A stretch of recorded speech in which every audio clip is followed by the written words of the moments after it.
Running kept her from thinking. Also, it kept her from paying attention to her surroundings. She decided to try the Central Park running trail about which she had heard. The sun was down, and the lights came on.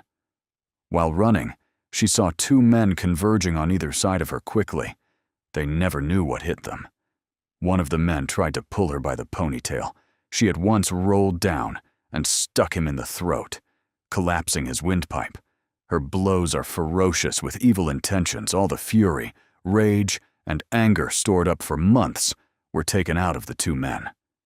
The other assailant, seeing what happened to his partner in crime, goes into his pocket to retrieve a weapon and is met by an eagle claw to the face. The eagle claw is one of the deadliest blows in martial arts. Wu Fei devised it in the Ming period of China. It has 108 pressure points that were developed from 50 basic attacks. This style concentrates on the muscles, joints, and sinews. Of all the technique, it is the hardest to master. The power lies in the fingertips, and Shannon mastered it with the help of Master Benny, her instructor. He screams out in pain. If Shannon were not to survive the attack, his DNA would be under her nails and would be enough to convict. He would have to cut off her hands to avoid prosecution. While his friend was trying to recover his breath, he was not thinking about Shannon at this point. Shannon retrieved the weapon from the attacker's pocket. It was nunchucks, her favorite weapon of choice. How nice. She would dissect this person. His mother would not be able to recognize him. Displaying her dexterity like a weapon, she began an assault that would put the assailant in the hospital for months. She knew Master Benny would have been angry. It took her so long to subdue these thugs. But he would have to understand she was out of practice. Her assailants received several cracked ribs, broken collarbone, broken eardrums, smashed larynx, collapsed a lung, smashed trachea. They received several contusions, and each man received a concussion. A police officer on horseback, seeing the first attack and her response, he was amazed at what he was seeing. He got off his horse and slowly walked over to Shannon, while she had one of her attackers in a convincing chokehold. The officer subdues both suspects. Shannon had thought she needed this to let off some steam. She was ready to continue her run to give the officer the collar. The officer said he would need a statement. That is when they both heard a moan coming from the bushes. Both the officer and Shannon went over and found a woman half-dressed and beaten. Shannon told the officer she was a doctor and could address the female. The officer went back over to the assailants. Later at the hospital, a mystery broken nose was on both men. Shannon did not remember giving broken noses. She was given credit anyway. Within 20 minutes, a person approached her with a BlackBerry and took her statement. She told what happened and how she responded. She thought she was talking to a plain-clothed police officer and found out it was a reporter for the local newspaper.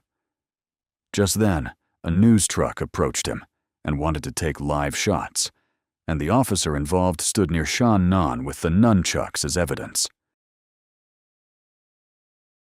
The arresting officer came over to take her statement.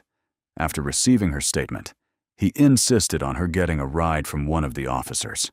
Before she got in the car, he gave her his card and told her to get in touch with me for any reason. She just met Officer Jim. Backstory of Officer Jim. The officer would later contact Shannon. Jim was a 20-year vet police officer of good character. Officer Jim did not know how to play the game of politics. He was an honest man trying to do a difficult job. He was 6'3" and did sit tall in the saddle. He rode Western old-fashioned law and order, the police officer who would not take a free cup of anything. He was looked at suspiciously at first by his colleagues that thought anything offered free was all right to choose. He collaborated with a partner and had to close his eyes to the gravy that was made every day on the force. She smiled and thanked him. Reaching her apartment, she took a shower and went to class. The nurse that was supposed to teach was absent on the first day. Shannon went to the class and saw the lesson plan. What to do when a patient has a collapsed trachea.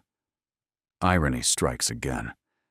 As she taught the class, she was happy she took this assignment. The more she showed the students, the more they wanted to know. She started to see the eagerness in their eyes. These kids were starved for knowledge. That was because they have never been taught, like the way she explained. With all the experience she had in the emergency room since she was their age and before, they were confused about how she was so knowledgeable. This was added to the field experience she had in battle. She was able to teach veteran doctors. The students almost understood at once they were being taught by a genius with ability. When the nurse came back after the second night of missing, she was let go, and Shannon had to teach the class, or the student would not show up. She liked using the technology given to her at the university.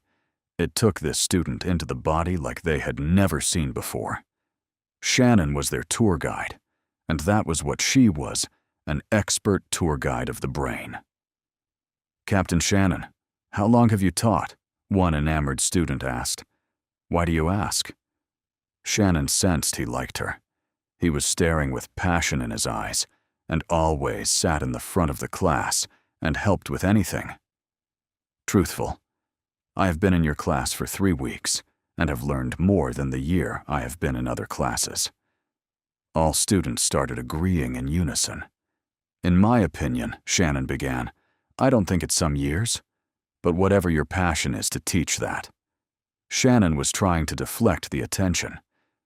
"The subject I'm teaching you has been my passion for my whole life. What you hear is life passion." "I want some of the passion you got," he said, without looking up from his paper that he was drawing on. He handed it to her. It was a great drawing of her. She turned very red and broke for 10 minutes to compose herself. After class, she called the artist up. Some students stayed behind to hear what she would say to him. Shannon held the picture of herself he made and said, "This is passion, your gift of art. It seems to come naturally to you that can be both a blessing and a curse." "How so?" Shannon had all their attention. "It is a blessing if you realize the gift, and water, it a perfect it. It is a curse if you ignore it and take it for granted." She continued, "Do you take this gift for granted?" "To be honest, yes, I do. I don't think much of it." "That's the curse you might be looking for, something you already have." He said something half joking but serious. "Will you marry me?" Everyone laughed.